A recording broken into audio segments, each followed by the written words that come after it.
How's it going? How are y'all? One thing I like to do when I'm playing Minecraft and when I start a new town or village or city is I like to build an inn or a tavern because I find it ties the place together and I can give it a lot of character to kind of represent a piece of what the town is as an identity. And it serves a purpose too because that's where I put plenty of beds that I can sleep in to skip the night or to set my spawn.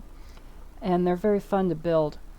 But in order to build an inn, I have to divide up the inside of it into rooms.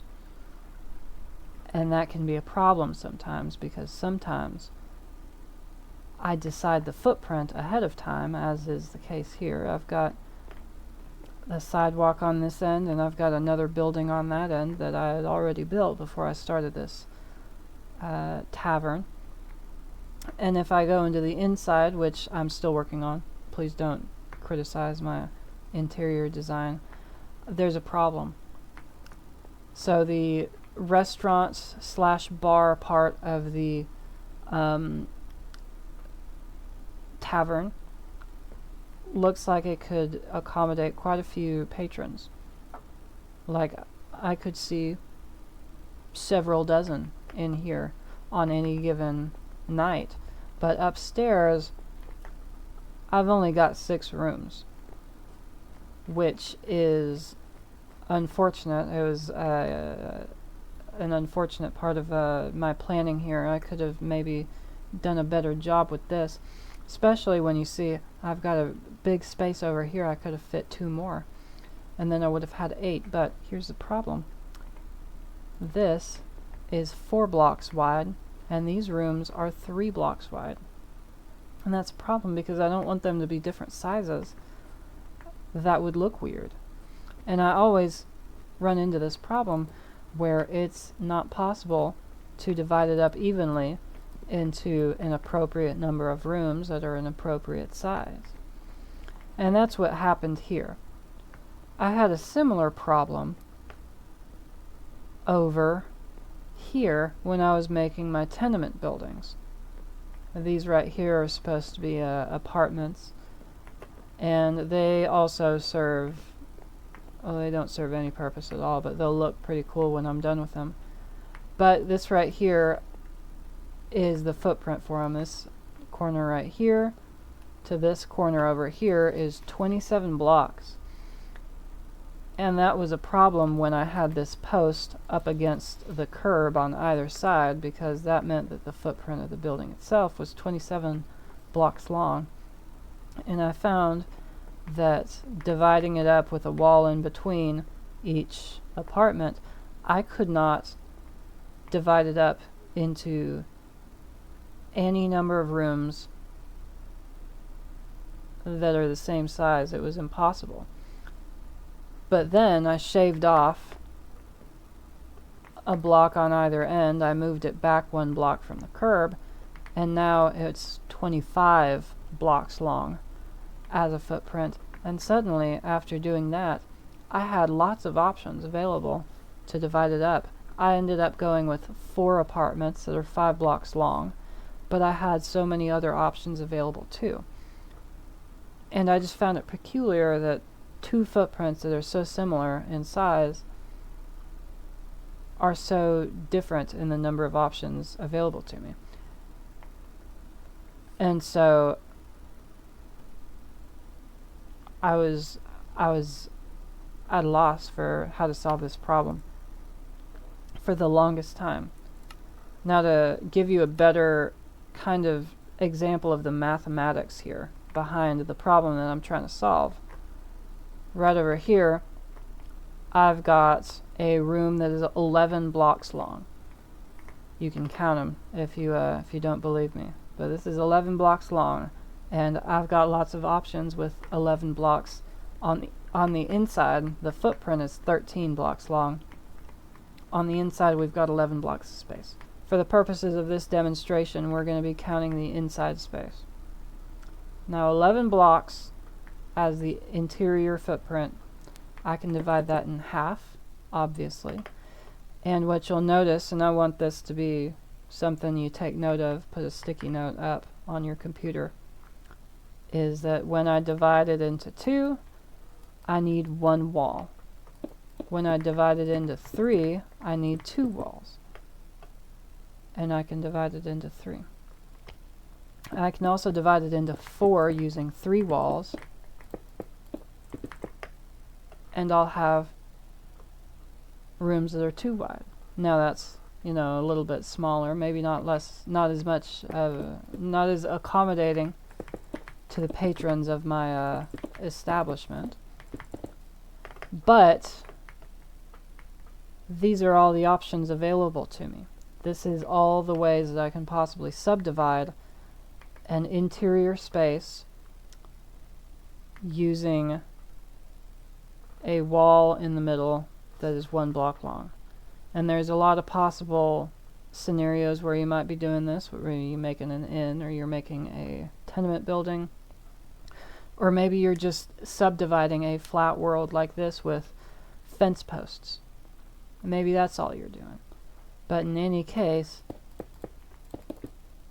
you don't always have so many options as you do for 11. This one right here, I hope it's obvious, is exactly 1 larger. This is 12 blocks. And 12 block interior can't be divided in half because I place 1 wall down. That takes up 1 block, which leaves us with 11 remaining. And I can't divide 11 blocks between 2 rooms evenly because that's an odd number.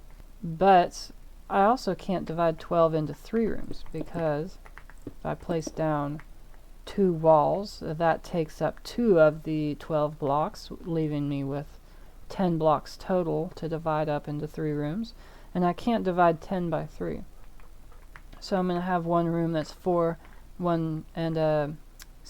rooms that are 3 blocks long. And I can't divide it by 4 either because that would require 3 walls, which would take away 3 from the 12 blocks I've got on the interior, leaving me with 9. And 9 is not divisible by 4. And 8's not divisible by 5, and 7 isn't divisible by 6. And so on. And as it turns out, with a 12 block interior space, the only possible method of subdivision is to have 1 subdivision that is 12 blocks long. I cannot divide this space up at all if I want all of my rooms to be the same size. Now obviously, you would not want to have an even dimension on a building like this. You wouldn't want to have a room that's 12 blocks long on the inside because that's just bad practice. But even if you pick an odd dimension for one of the walls, you might still run into issues. This is 25 blocks long. And in this example, you only have 2 choices available to you. You can divide it in half and you will get 2 rooms that are 12 blocks long, which is far too few rooms and far too big for each room. Or you can divide it up into rooms that are 1 wide and you will have 13 of them, which is the exact opposite problem. It's too many rooms and they're too small. But those are the only 2 options available to you if you want your rooms to be equal in size. All other options are going to be impossible. So what gives? So what's the mathematics behind this? I wanted to try to solve this problem and actually have a solution to this so that I don't keep making this mistake, so that I don't keep making buildings that I can't make an inn out of because I picked the wrong dimensions. And so I made a spreadsheet.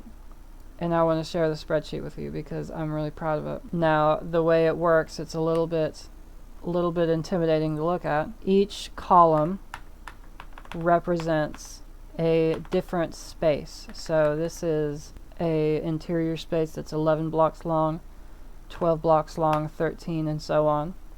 And each row represents the number of rooms that you would like to divide it into. Each cell is either red if it's impossible or green if it is possible. And they tell you how big each room is. So if I wanted to divide a space's 11 blocks into 3 rooms, they would each be 3 blocks long. If I wanted to divide it into 4 rooms, each room would be 2 blocks long, etc. And you can see that in 11 I've got 4 possible green blocks, and in 12 I've got 0. You can also see that in 25 over here I've only got 2 choices, 2 rooms that are 12 blocks each, or 13 rooms that are 1 block each. And it's the same deal. Now 23, that is the interior footprint of my tenement building. It's 25 on the outside, but 23 on the inside, obviously. And this one, as you can see, I had 6 options available to me. Now I ended up going with 4 apartments that were each 5 blocks long on the inside, because that's a nice odd number, which allows me to center the door, which is nice and pretty. But I could have done 3 apartments that are 7, or 7 apartments that are 3, or 8 apartments that are too long, which would be very small for an apartment, so I probably wouldn't have done that, but I had the option to. I even had the option to divide it in half, and I would get 2 apartments that are 11. So what's the pattern here? Because as much as it's convenient to finally have a spreadsheet that I can just refer to anytime I want to solve this problem, and anytime I want to pick a good footprint that won't cause me this much of a headache, it's also good to just have an intuition for the mathematics behind what's actually going on here. So what I noticed first, what I'm looking for, is these columns that have a lot of green cells in them. And up at the top, I actually, you can see how terrible of a formula this is. It's very eye-watering. It was not fun to write. But this darker gray column shows you how many options are available for a space of a given length. So a space that's 29 on the interior, you get 6 options. You can divide it into 2 rooms, 3 rooms, 5, 6, so on. And then 30, an interior space that's 30, you get 0 options. You can't divide it up at all. And so I'm looking for the ones that are really good. I'm looking for the ones that have a high number of options available. And what I noticed, and then this was a very unscientific observation, is that all of the good ones were pretty evenly spaced out. You know, there's one here, there, there, there, and they're all pretty evenly spaced out. In fact, they are exactly 12 cells apart. And not only are they 12 cells apart, they are 1 less than a multiple of 12, all of the good ones. So what's the cause of that? Well, one of the first things I did when I was investigating this pattern was I took these numbers up here and I just plugged them into the online encyclopedia of integer sequences, and it told me pretty straightforwardly that this is just a sequence of the non-trivial divisors, or the proper divisors, of the natural numbers. Now, proper divisor, if you don't know, it's another word for factor. So 12, the factors of 12 are 1 and 12, 2 and 6, or 3 and 4. And the factors of 13, well, 13 is a prime number, so only 1 and 13. And when we're talking about prime numbers, we know that they're going to always be divisible by 1 in themselves.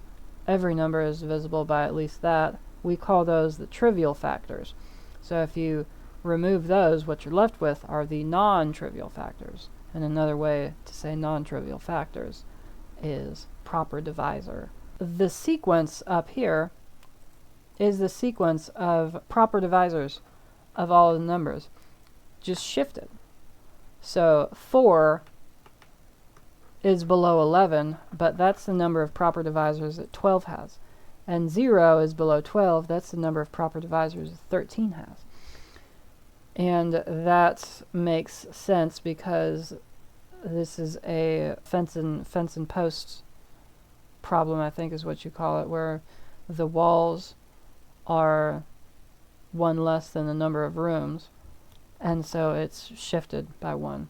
It makes sense that this would have to do with divisibility, and it makes sense that what you'll see is that any interior space that's 1 less than a highly composite number is going to be a good option for a footprint every time, because highly composite numbers, by definition, have lots and lots and lots of factors. So 48 is a highly composite number. It has, oh goodness, 10 total divisors, 8 proper divisors. So 47 would be a good internal or interior footprint. And sure enough, 47, I've got 8 choices available to me. So, intuitively, if you don't want to use this spreadsheet, what you could do instead is, if you're trying to solve this problem, you're trying to pick an internal footprint that won't shoot you in the foot later, is pick a good highly composite number, or even just pick like a multiple of 12. Those are usually, as you can see, pretty good. The ones that are evenly spaced out, multiples of 12, tend to have a lot of factors anyway, even if they're not highly composite. Pick one of those, subtract 1, that's your interior footprint. Add 1, and that's your exterior. So 60 is a very commonly used highly composite number. So a footprint of 61, if you make a building 61 on the outside and 59 on the inside, which is what this is measuring, the spreadsheet, you got 10 options available to you because 60 has 10 non-trivial factors. And that's very cool to me, that I have the intuition for that, and I wanted to share that with you all today. I hope you like my spreadsheet and were able to follow my explanation. I'm going to try to put a link to the spreadsheet in the description of this video if I can figure out how to do that. But thank y'all for watching. I really appreciate it.